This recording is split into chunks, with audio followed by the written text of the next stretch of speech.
Oi pessoal, a gente está começando mais um episódio do Café com a Fono e hoje eu tenho o prazer de receber uma amiga que a gente se encontrou por um acaso aqui em São Paulo e que eu admiro muito toda a história e toda a trajetória dela. Então hoje eu chamei ela aqui para contar para vocês como que é a história dela, da onde veio Larissa Anjos, para onde vai, o que Larissa quer, quem é. Larissa, conta pra gente um pouquinho. Olá! Vou começar falando um pouquinho de mim. Eu sou uma pessoa muito comunicativa, gosto de estar com os meus amigos, gosto de viajar, gosto muito de estar com minha família e sou apaixonada pelo processo de envelhecimento. Então, essa é a Larissa. Pessoal, a Larissa contou um pouco de quem é ela e agora eu quero que vocês também saibam o que trouxe a Larissa a fazer o que ela faz hoje, né? Lari, o que te trouxe para São Paulo? Porque para quem não sabe, você não é daqui, né? Você é de João Pessoa, certo? Isso, eu sou nordestina, sou lá da Paraíba, de João Pessoa. E, minha história com São Paulo começou lá em 2015. Primeira vez que eu pisei em São Paulo, eu falei assim, eu quero morar aqui. E isso para mim sempre foi muito claro, principalmente depois que eu comecei na fonoaudiologia, que eu descobri os grandes centros aqui. Então sempre foi um desejo muito forte vir morar aqui. Mas, como muita gente, eu fui uma impostora. Então, eu protelei muito essa vinda. Uhum. Assim que eu terminei a graduação, eu queria ter vindo fazer a residência aqui, mas acabei passando no mestrado lá em João Pessoa e falei, tá confortável, vou ficar aqui. Finalizando o mestrado, eu falei, vou fazer o doutorado lá. E aí, minha mãe engravidou. Eu tenho um irmãozinho de 5 aninhos, que é o xodó da minha vida. E aí eu falei, não vou perder essa fase de desenvolvimento dele. Continuei em João Pessoa, conheci uma pessoa, me envolvi e falei, agora adeus São Paulo. Então, quando terminou esse relacionamento, eu vim para São Paulo passar uma semana. Uhum. E dessa uma semana que eu falei, meu Deus, é aqui. Eu tenho que vir morar aqui. E numa mesa de bar, conversando com os meus amigos de aqui, alguns colegas fonoaudiólogos, aí eu falei, nossa, eu queria muito vir morar em São Paulo, eu tô com essa energia de morar aqui. E aí, Stephanie, que é uma amiga nossa em comum, falou, olha, se tiver vaga na minha equipe, tá para aparecer, eu vou te contactar. E assim foi. Aí ela falou comigo, fiz o processo seletivo para entrar, né? Fiz a distância até, a entrevista e tudo mais. E aí foi passando, deu certo. Eu recebi uma ligação numa segunda-feira, e eu tinha passado no processo seletivo para eu estar aqui na semana subsequente. Eu não tinha arrumado nada. E aí me ligaram e falaram assim, você tem que estar aqui na semana que vem, pós-carnaval. Você consegue? Eu, com certeza. Tá tudo certo, vou sim. E aí eu organizei tudo muito rápido lá em João Pessoa, em relação a trabalho, a concurso, a tudo lá. E vim morar em São Paulo com a cara e com a coragem. Essa sua vinda a São Paulo em 2015 veio em decorrência da profissão? Foi uma visita... Não, eu tinha 15 aninhos. Ah, sim. Eu vim para turistar, para aproveitar. E com a energia da cidade em si, eu falei assim, nossa, que lugar. Eu nunca tinha feito uma viagem para um lugar que fosse tão badalado, com energia de muita coisa para fazer ao mesmo tempo. Então eu falei assim, nossa, aqui é meu lugar. Eu com 15 anos era meu sonho vir morar em São Paulo. E aí, desde lá, plantou essa sementinha, né? Depois eu voltei várias outras vezes.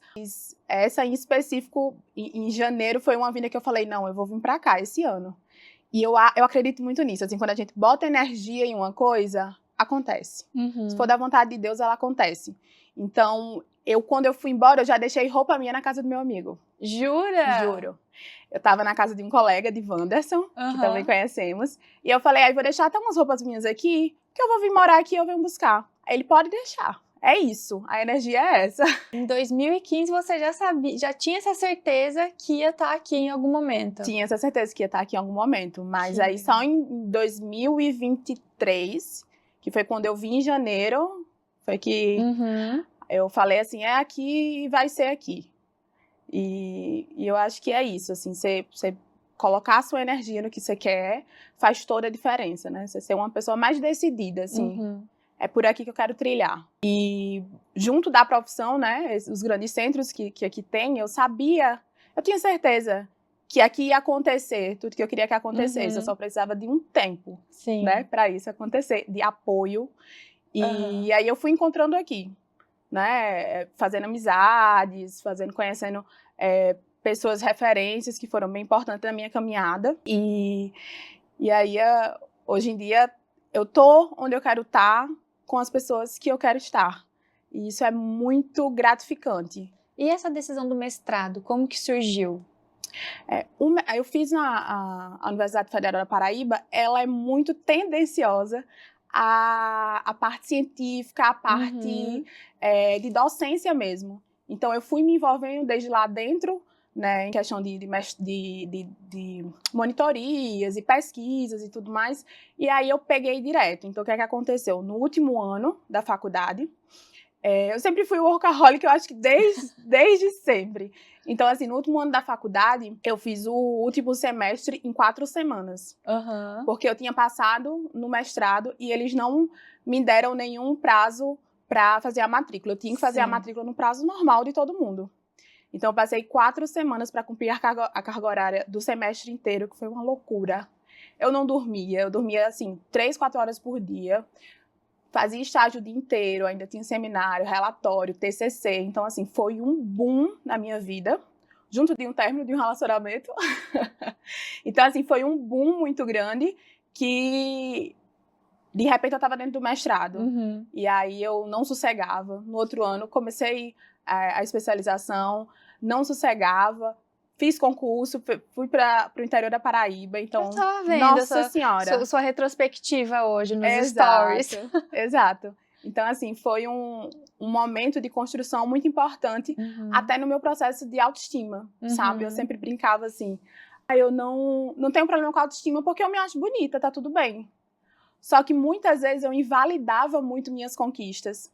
Sim. E aí fui crescendo, amadurecendo, entendendo que o processo de autoestima é muito mais do que nossa aparência em si. Sim. Mas o quanto a gente acredita na gente. E esse processo de acreditar foi esse processo de autoconfiança, né? Foi um processo árduo, que hoje faz toda a diferença, né? Quando você escuta uma crítica, quando você escuta de alguém que não conhece sua história né? E aponta situações, aponta coisas em você e você fala assim, tá tudo bem. Tem que saber filtrar e validar, né? É sobre ela. Isso, exatamente, não é sobre mim. Eu sei o que eu fiz, de onde eu vim, minhas escolhas, o porquê. E é uma coisa até que eu bato muito na tecla, assim, da vida. É que, ao mesmo tempo que hoje, até pela revolução digital toda, a gente quer tudo para ontem. Então, assim, eu quero que aconteça, eu quero que dê certo e é de primeira. Não tem o processo da gente aguardar. Tem que acontecer. Até por conta desse processo, a gente... Desculpa, eu me perdi. Não tem problema. Só um minutinho. Obrigada. Queria falar de clareza e me perdi. Agora clareza?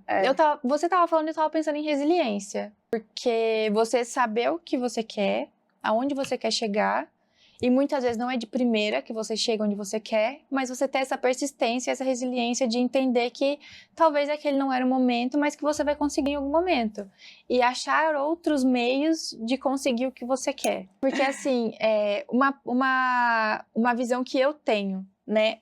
Eu te conheci como sendo a Larissa, especialista em linguagem, fala, nunca a Larissa da disfagia. E hoje, para mim, você é uma referência de disfagia, né? Então,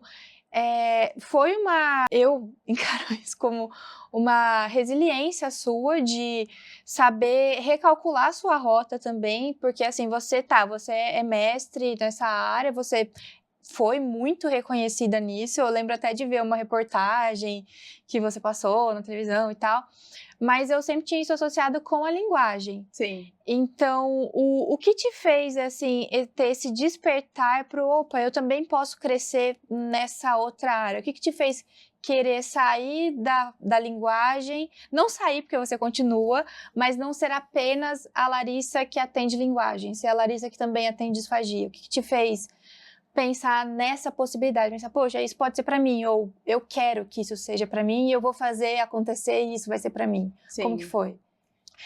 Eu acho que eu acredito muito num processo maior, que é conseguir dar qualidade de vida às pessoas. a quem precisar de mim e ao que eu puder contribuir. Então, eu acho que minha clareza é nesse processo maior. E aí, de acordo com as oportunidades da vida, a gente vai se adequando. Mas, muito do que você fala, né? A gente, nessa era digital, a gente quer tudo muito rápido. Então, tem que dar certo de primeira, tem que conseguir, tem que dar certo agora. E quando a gente pausa e fala assim, ó, tudo bem eu recalcular a rota, tudo bem por aqui, mas eu sei para onde eu tô indo. Eu sei o porquê eu tô indo para esse lugar e eu sei que como eu tô indo, ele pode ser mais volátil. Mas, assim, eu tenho muito claro o porquê eu tô indo, para quem eu tô indo. Eu acho que, principalmente, com quem eu tô indo, né? Que são os anjos que Deus manda na nossa vida, nos incentivar, para nos facilitar esse caminho. Às vezes, até quem dificulta, ajuda. Sim. Então, eu acho, assim, que anjos são tanta gente que passa na nossa vida que nos ajuda a seguir um caminho. Então, essa questão da gente querer tudo muito rápido nos atrapalha bastante, né? Tem até uma frase de Thomas Edison, que é o que criou a lâmpada elétrica. Ele errou mais de milhares de vezes, né? E ele fala assim que não foram erros, foram várias formas de saber como a lâmpada não é feita. Então, a gente ter essa clareza, né, de cresci também aqui. Descobrir formas e processos que não fazem sentido para mim. Aprendi, mas agora aqui eu tô acertando. Eu acho que é muito esse processo de autoconhecimento mesmo, por isso que eu te falo. A linguagem, a disfagia, acho que não é tanto sobre o caminho, é sobre o que eu quero e as oportunidades que surgiram na minha vida com as pessoas que eu tava. Então, foi mais ou menos esse processo para mim. Sim.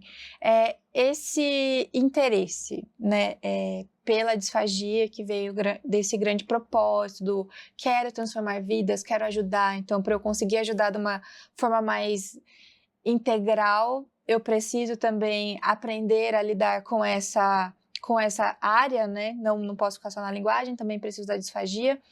Veio de um insight seu ou teve vou usar a palavra pressão, mas não é exatamente isso, ou teve essa demanda que os seus pacientes trouxeram, ou que a equipe do local que você trabalhava trouxe, ou foi um conjunto da obra, como que foi?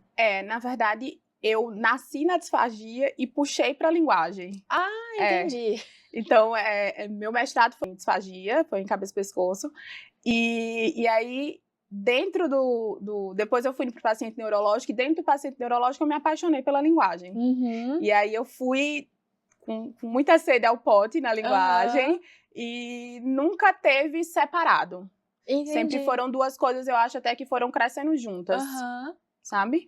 E hoje, de fato, é aquela coisa, olhar um paciente como um todo, e se é esse tipo de paciente que eu quero atender, eu quero ser boa no que ele precisa de mim, e que e que faz parte, né, da minha profissão e que eu posso contribuir na vida dele.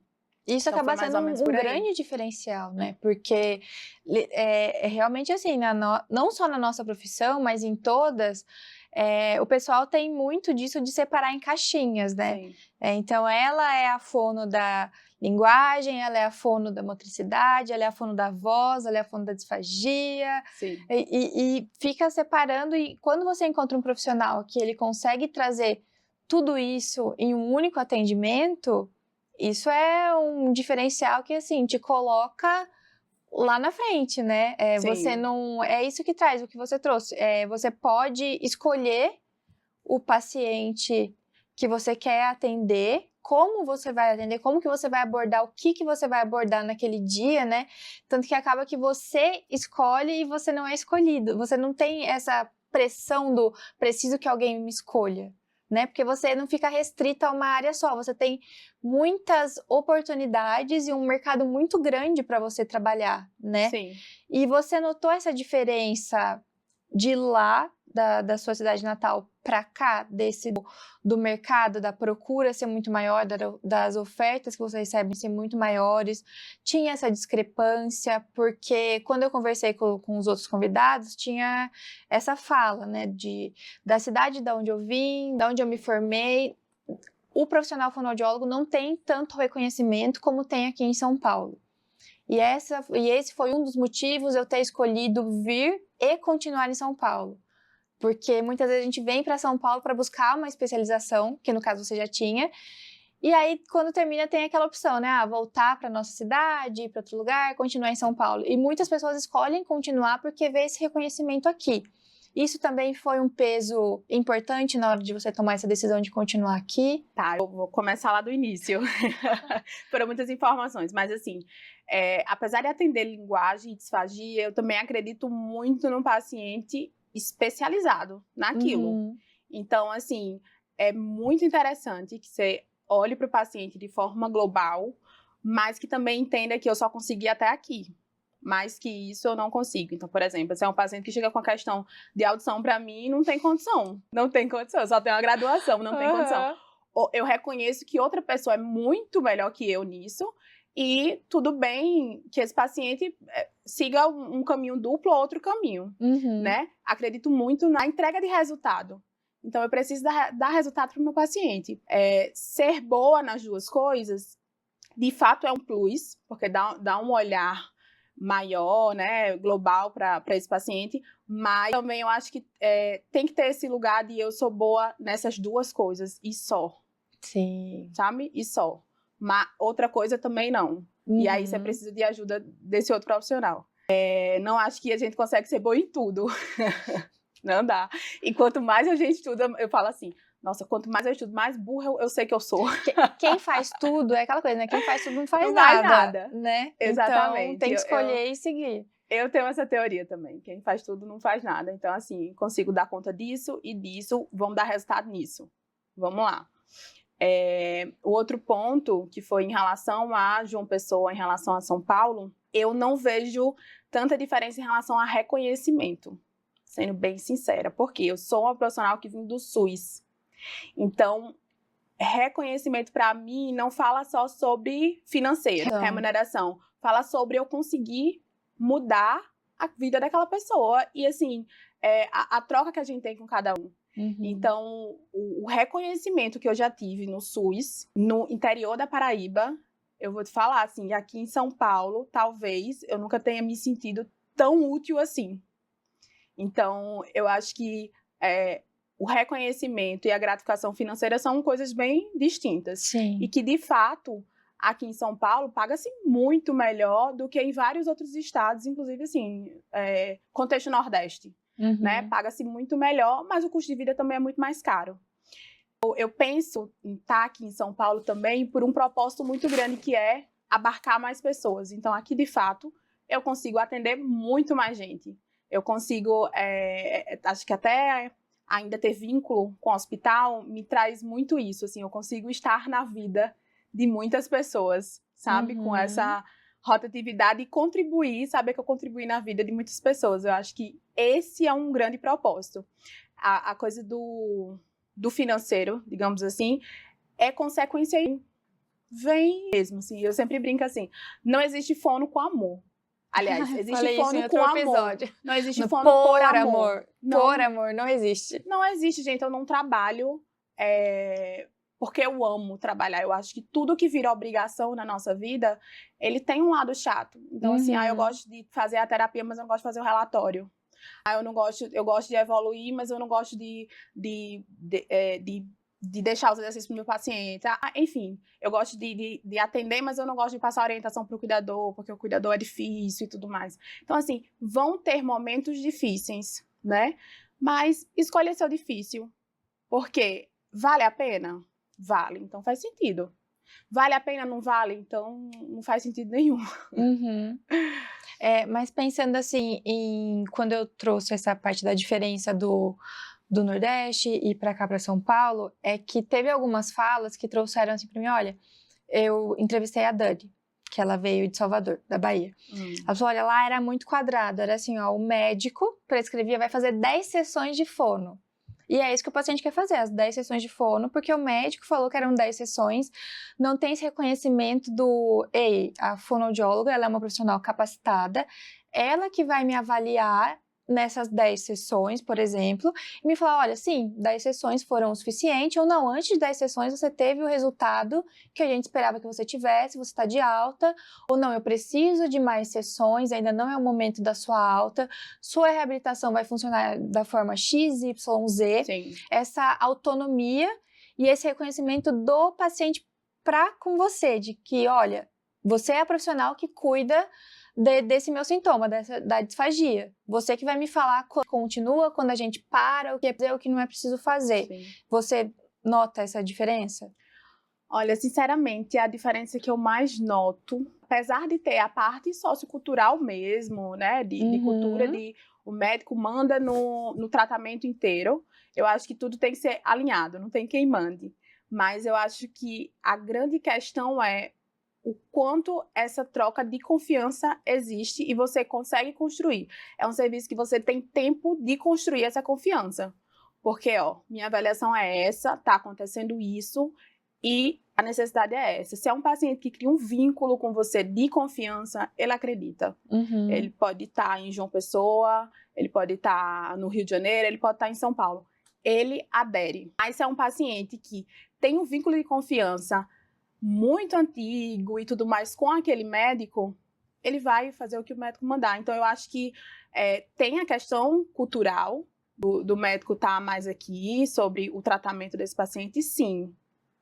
Acho que no Nordeste seja mais forte. Mas eu acho que, para além disso, existe o vínculo de confiança que alguns serviços permitem você ter. Então, eu acho que trabalhar no SUS transformou muito minha vida. Até na parte de comunicação mesmo com o paciente, mas de entender essas demandas. E de até, assim, concordar e falar, olha, tudo bem. Seu médico falou isso. De certa forma, eu também acho... Eu sempre valido muito o que a pessoa me fala. Para depois eu contornar ali e mostrar que a demanda é outra, sabe? Tento falar com o médico, tento trocar figurinha pra gente ter esse feedback, mas... Acho que para além dessa parte cultural, de educação mesmo, do paciente ter o médico como centro, acho que também vale a pena a gente refletir na relação de confiança que esse paciente tem no nosso trabalho. Eu não consigo te dizer que sim, que existe essa diferença de uma pessoa São Paulo, sabe? Na minha perspectiva e nos trabalhos que eu estive, eu vejo muito mais um tempo e espaço de confiança com o meu paciente.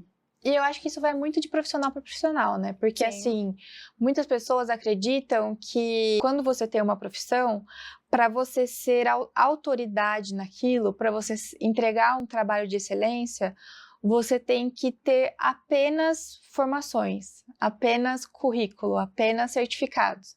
Então, não basta você ter um mestrado, não basta você ter uma residência, não basta você ter um doutorado se você não tem aquilo que a gente chama de soft skills, né? Exato.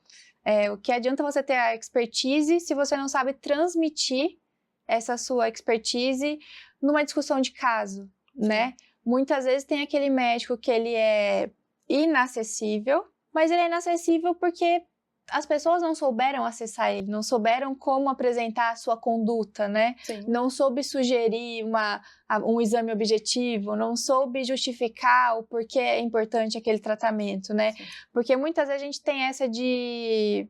que aí isso também já entra mais pro lado pessoal e não tanto só o profissional de habilidade, mas de vocês parar de terceirizar uma responsabilidade que também pode ser sua, né? Exatamente. Que eu vejo muito isso, é médico de X paciente, não, nem adianta tentar conversar com ele, porque a conduta vai ser aquela. Mas muitas vezes vai de você que não tem a habilidade de se comunicar da forma correta para chegar no resultado que você quer, né? Olha, eu quero que aquele médico faça o pedido do exame objetivo. Então, eu vou discutir, né? Eu vou apresentar o porquê. Por que eu sei que eu tô pedindo? Por que aquele paciente precisa, né? E ainda mais, assim, somos fonoaudiólogos. Precisamos nos comunicar bem. Isso é o mínimo. Pelo amor de Deus, precisamos nos comunicar bem. Então, eu acho que a comunicação assertiva, todo mundo tem que estudar um pouquinho, né? Conhecer. E a comunicação... é base para qualquer tipo de relacionamento. Então, se eu estou no ambiente, sendo bem honesta até com minha dinâmica aqui em São Paulo, se eu estou num ambiente que eu não consigo me comunicar, eu não fico. Não tem condição, porque eu vou atrapalhar a vida do paciente, eu não vou ajudar, eu vou atrapalhar. Então, assim, eu acho que partir de você, esse processo de se comunicar, é muito importante. É muito importante, porque tem dinâmicas que a comunicação não funciona porque ninguém nem tentou, nem expôs. Então, expor seus incômodos, expor seu pensamento, seu raciocínio, até comunicar com outro colega, né? Olha, eu tô achando isso, tá? O caso é esse, o que é que você acha? Me dá uma opinião. Eu acho tão bonito essa humildade de reconhecer o outro colega como uma referência e falar assim, senta aqui comigo, vê esse caso meu, vamos discutir um pouquinho? Assim, começa essa comunicação, e aí quando você vai discutir com o outro profissional, sua visão já está ainda mais ampla. Então, como fonoaudiólogo, assim, saber se comunicar, prezar por isso, nossa, é essencial, assim, e mudou minha vida aqui em São Paulo, porque eu sempre fui uma pessoa muito comunicativa. Então, você me colocar num lugar estático, que eu não posso falar sobre meus incômodos, ou que eu não posso realizar mudanças ali, é mesmo que me matar. Eu preciso ser a pessoa que conversa, que comunica, que cria vínculos de forma... Eu gosto de vínculos de forma muito clara. Então, eu preciso de você precisa de mim, vamos caminhar junto, porque no final das contas, né, tanto em pesquisa quanto em clínica, no final das contas é pelo paciente, não é por mim. Então, volta naquilo. Se meu propósito está claro, que é ajudar a qualidade de vida das pessoas, tudo que eu fizer, né, o como eu vou fazer, ele pode ser volátil, mas o propósito tá ali. E essa comunicação em todas as relações que a gente tiver, de fato, é primordial. E uma coisa que a gente vê muito é que o que leva, né, a pessoa a ficar ou não em um lugar, uma cidade, uma empresa, um relacionamento, são quem está com você nessa jornada, né? O importante não é a guerra que você está lutando, mas quem que vai estar do seu lado nas trincheiras, né? Exatamente. E isso eu vejo muito na sua fala, né? Porque se você está por exemplo, de uma instituição, se você está num hospital, você não tem essa união com a sua equipe, se você não tem essa identificação, né, com a sua equipe, não faz sentido você ficar lá. Em São Paulo, se você não se identifica com as pessoas que você convive, por exemplo, você trouxe muito a fala do Wanderson, né, que foi um amigo que já estava aqui, né, que te deu esse suporte, né, não só esse suporte físico, né, mas também esse suporte emocional, né, esse suporte de lugar de uma... Ele é uma pessoa que eu vejo muito que te traz um pouco de volta para as suas origens, né, que é da onde você veio, o porquê você veio, que tem essa lembrança, esse lugarzinho de um abraço, né? Sim. Porque você lembra da Larissa lá de trás. Sim. E que é o que te dá força para continuar aqui, né? Sim. E ele é essa amizade que já vem lá de trás. A Stephanie não, né? Uma pessoa que chegou um pouco mais depois, né? Mas que vocês criaram um vínculo gigantesco, sim, quase que uma irmandade, sim, né? Sim. E eu acho interessante isso, porque... É muito importante. A amizade é muito importante, porque a gente tem a nossa base, né? Na nossa cidade, no nosso estado. Só que quando a gente vem pra cá, nem sempre é possível que eles nos acompanhem, né? Eles também têm a vida deles lá. Então a gente precisa trazer alguma coisa que nos prenda, né? E que nos dê essa sensação de não tô sozinho. Sim. E é a base que você constrói. Né? Isso, essa segurança, né? E para além dessa segurança emocional, também é muito importante para o profissional, né? Essas conexões que você faz, amizades. Eu sempre penso assim, voos muito altos a gente dá quando a gente tem uma base e um ninho muito seguro. Então, de fato, meu porto seguro começa da minha família. E até era uma reflexão que eu fazia muito em João Pessoa, lá eu passei em concurso, aí depois saí do concurso porque eu já estava com muito paciente particular, e aí financeiramente fazia mais sentido. Aí fazia consultório lá e pacientes particulares. Então, eu sempre pensei assim, nossa, eu estou conquistando, a coisa está indo, a fonoaudiologia está me devolvendo, mas porque eu tenho minha família aqui. Eu tenho minha família aqui. Então, uma coisa que era positiva, eu acabava invalidando na minha vida, porque eu tive oportunidade, minha família tinha condições para me dar a oportunidade de só estudar, sem precisar trabalhar e estudar. Eu trabalhei porque foi uma escolha, mas assim, então isso invalidava.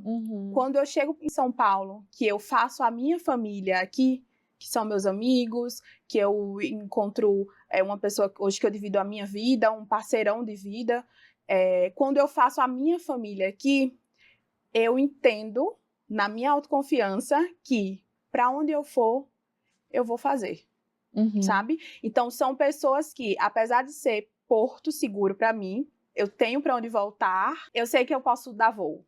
Eu sei que eu posso dar voo, porque quando chegar lá, eu tô me reorganizar, eu também vou me reorganizar. Então, às vezes eu brinco assim, eu amo São Paulo, eu amo estar aqui, mas não é sobre São Paulo, é sobre mim. Sim, sim. Sabe? São Paulo me fez, assim, Bianca, ter uma maturidade e uma paixão por mim que, assim, é fora de sério. E o tanto de fato de pessoas, de anjos que Deus colocou na minha vida, muito através da fonoaudiologia, muito através do trabalho também. Hoje, acho que assim, uma mentora, não só de fonoaudiologia, mas também de vida, é minha chefe atual, que é Mônica Bretas. Ela, para mim, é uma pessoa, assim, fora de sério, de ajudas, e que, assim, eu passei por um processo muito difícil ano passado, pessoal, que ela segurou na minha mão e falou assim, você vai ficar em São Paulo e a gente vai continuar acontecendo as coisas. Então, para mim é Deus, né? É Deus que envia anjos para isso. E quando eu tenho essa conexão divina muito grande, que eu acredito muito, e eu acho que é importante você acreditar em algo, eu acho importante para as coisas irem acontecendo na sua vida, eu sei que não é sobre Mônica, é sobre qualquer outro lugar que eu for, eu também vou colher isso, sabe? Então, por isso que eu falo assim, não é simplesmente sobre São Paulo, é sobre mim. É sobre o quanto eu cresci aqui e o quanto eu posso voar. Só que é isso, porque eu dou voos longos, porque a base é segura, mas é sobre aproveitar oportunidades, né? E eu fui feliz em ter oportunidades e fui feliz em escolher. Muita coisa na minha vida eu aprendi na dor, mas assim, fui muito feliz nas escolhas que eu fiz, mesmo na dor. Eu fui feliz nas escolhas em aprender e em fazer. Eu até lembrei aqui de uma frase que meu pai falava assim, Larissa, tenha sempre sua independência financeira, porque com sua independência financeira, você tá num relacionamento, quer dar um pé na bunda, você dá e pronto. Você não depende de ninguém. E eu acho que isso foi tão... Eu absorvi tanto isso que hoje essa base segura que eu sempre tenho afetiva me trouxe esse pensamento e me deixa livre para estar com pessoas que realmente fazem sentido para mim ou não. E essa sua base segura, né? Eu vejo que a sua família é muito, muito presente na sua vida. Em algum momento você chegou a pensar em não sair de lá para construir sua vida em outro lugar por ter essa segurança? Ou seus pais sempre falavam, não, vai, a gente tá junto com você, confia em você? Ou tinha essa resistência, tipo assim, ai, mas poxa, a gente tem tudo aqui, por que você quer ir para longe? Eu falo isso por experiência própria, né?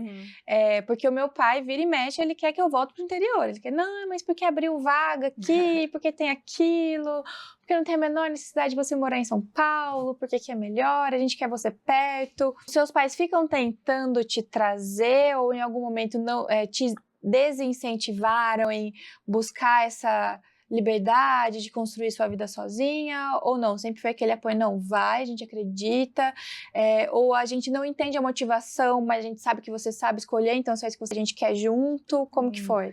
Lá em casa sempre foi vai que a gente tá aqui. Então, pra mim isso foi muito forte, eu vou, morrendo de medo, toda me tremendo, chorando, morrendo de chorar, mas eu falava, eu vou, se der errado eu volto, tá tudo bem. Eu sempre pensava muito assim, eu não tenho filho, eu não tenho marido, eu não tenho obrigações que me prendem, então meu momento é agora, eu tenho que ir porque eu não vou. E aí eu faço terapia cognitiva, né, e aí uma das práticas muito grandes que ela fala porque eu tenho muitas distorções cognitivas, E eu sempre penso assim, ai, pode dar isso muito errado. Tá, mas e se der? Eu vou resolver. Tá tudo bem. Então, todo erro que a gente der, vai passar, a gente vai resolver. Então, eu acho que eles sempre me impulsionaram muito e eu sempre tive muito esse pensamento de, se der errado, tá tudo bem, eu volto e não matei ninguém, tá tudo bem. Um conselho que eu sempre recebi em casa foi, seja honesta. Onde chegar, seja honesta. E eu acho que essa honestidade permeia por muitos lugares. Não só a honestidade de, aí eu vou... peraí. Não é só eu acho que essa honestidade permeia por muitos lugares. É honestidade em, não vou enrolar um paciente, sabe? É honestidade de, eu não sei fazer isso. Você pode me ensinar? Se você me ensinar, eu faço bem feito. E mas ser eu honesta não com sei. você mesma. E ser honesta comigo mesma. Exato. Que eu acho que é o principal. Exato. Eu super concordo. Eu acho que parte daí, quando eu sou honesta comigo mesma, aí eu consigo ser honesta com todo mundo. Essa questão do autoconhecimento é muito linda. Porque você sempre fala assim, eu combinei com você estar aqui 11 horas. Se eu cumpro meus combinados comigo, eu vou cumprir com você. Só que eu tenho que cumprir comigo primeiro. Se eu não me coloco nesse lugar de autorresponsabilidade, eu nunca vou entregar nada para ninguém, vou enrolar todo mundo sempre. Então, eu acho que essa honestidade consigo mesma é, de fato, o principal. E ser honesta também, essa honestidade consigo mesma, de ver, por exemplo, o que eu trouxe em outros episódios também. Tá muito legal isso que eu tô vivendo agora, tô gostando muito, tá tudo dando certo, mas eu quero viver outras coisas. Então, ser honesta no ponto de... Cara, eu quero mais, eu não quero ficar nisso daqui, não é porque eu tô confortável nessa situação que eu vou querer ficar nessa situação para sempre, né? Então eu posso voar para outro lugar, eu posso ter outro sonho. Eu queria trabalhar com disfagia, mas agora eu não quero mais, agora eu quero ser cantora. Sim. Então ter essa honestidade e essa maturidade de saber que a gente tem essa liberdade de mudar, né? Sim. Que nada é fixo, que nada é para sempre. E que a gente não tem essa obrigação de fazer as escolhas que a gente fez em um momento que fazia sentido, ter sentido para sempre. Exato. Fez sentido naquele período, foi bom naquele período, agora eu posso recalcular, posso mudar minha rota. Exato, é a junção da autenticidade e da ousadia. Que você consegue ter mais e você só tiver responsabilidade com você. Eu sempre prego muito isso, assim. A gente consegue dar passos mais ousados, né? Quando a gente só tem responsabilidade com a gente. A partir do momento que eu penso até assim, a partir do momento que eu tenho um cachorro, eu tenho uma responsabilidade. E todas as minhas escolhas vão impactar. Então, assim, ter responsabilidade com seus compromissos.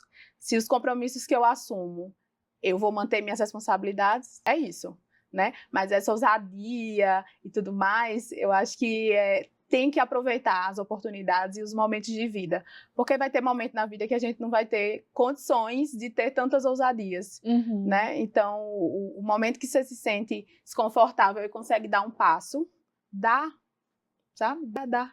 Deus manda providência. E eu vejo que você também tem essa parte muito do espiritual, né? Ligado, né? Eu tô enchendo muito a bola dela, porque é isso, eu admiro demais, porque eu vejo isso, não é só, você não tem essa coisa do egocentrismo, sabe? Você reconhece que você é bom em algo, mas você reconhece que você tem suas limitações e que você tem suas limitações, mas que você precisa de uma base e você valoriza essa base, e essa base te ensinou que você precisa de uma coisa além de você mesma, no caso, a gente pode empregar nesse caso a fé, e você não negligencia a sua saúde psicológica também, né? Porque pra gente se entregar inteiramente pro outro, a gente tem que primeiro se entregar inteiramente para você mesma, né? Em se conhecer, em saber suas limitações, em ter humildade. Isso que é uma frase que você trouxe que eu achei muito interessante, que é isso, é você saber, olha, até aqui eu consigo entregar resultado, daqui para frente não é comigo. Sim. Né? Eu sou boa nisso, mas tem gente que é muito melhor naquilo outro. Ou eu sou boa nisso, mas eu conheço uma pessoa que também é boa nisso e talvez até melhor que eu. Sim. Então, para esse caso, eu acho que é legal eu passar esse caso para essa outra pessoa, né? Sim. Muitas vezes não é nem só o discutir, é o reconhecer, falar, olha, acho que é pra você. Isso aqui Sim. você vai entregar o que ele tá precisando agora. Se em algum momento mudar essa demanda, aí volta comigo, Sim. tudo bem, tá tudo certo. E eu penso muito assim, quanto mais a gente, não, gente, solta que vem, solta que vem, solta que vem, sabe? E eu acho que eu tô no meio de pessoas que pensam muito assim e me instigam muito, até em questão do conhecimento, né? Tem 3 pessoas na minha vida hoje, na Fono, que é Mônica, Keila e Lídia. São 3 pessoas que trabalham diretamente comigo. E são pessoas que elas entregam. Você fala assim, olha, você me explica isso, não guarda, sabe?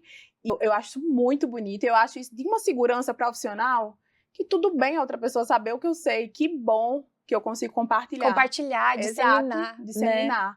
Então eu sempre pensei, não pega não, vai, libera que é prosperidade. Manda que vem mais, e em relação a tudo.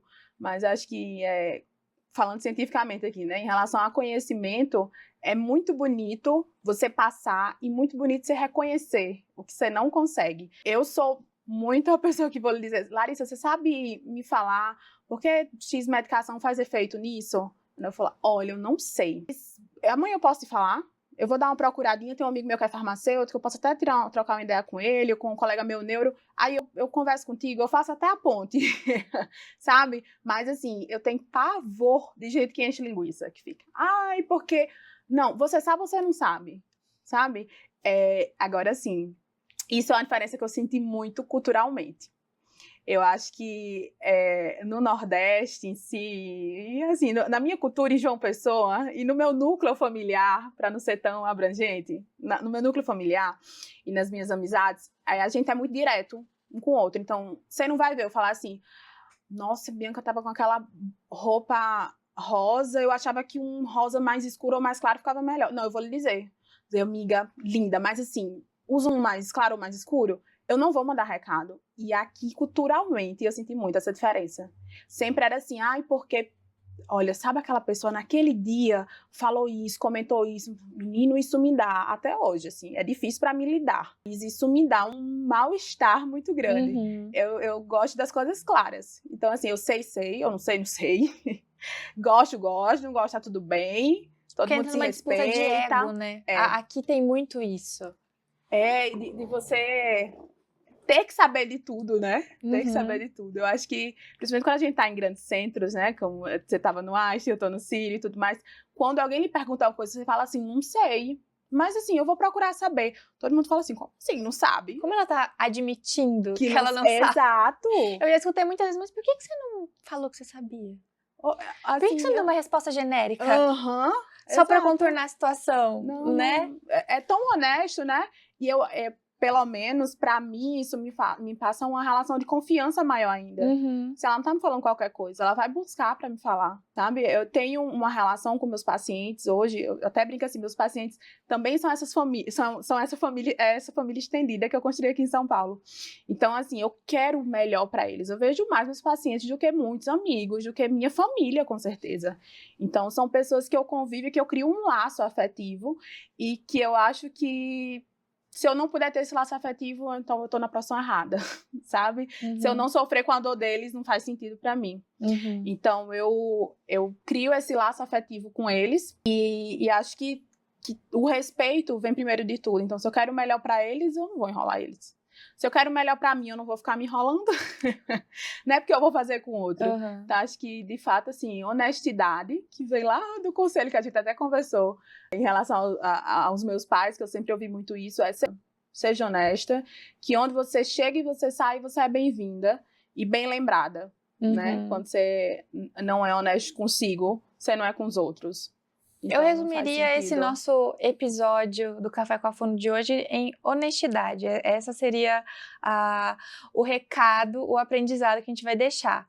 Mas eu quero, além disso, se você pudesse sentar aqui, tivesse mais um convidado, que é o nosso espectador que está assistindo esse episódio de hoje, qual é a dica que você dá para essa pessoa que está pensando em mudar muitas vezes de área, mudar de cidade, mudar de profissão, só que tem que ser uma coisa que você não aprendeu na sua graduação, não aprendeu no seu mestrado, não aprendeu nada academicamente, é um aprendizado que você trouxe com a sua vivência, de acordo com tudo que você passou. O que seria essa dica? Faça terapia, brincadeira.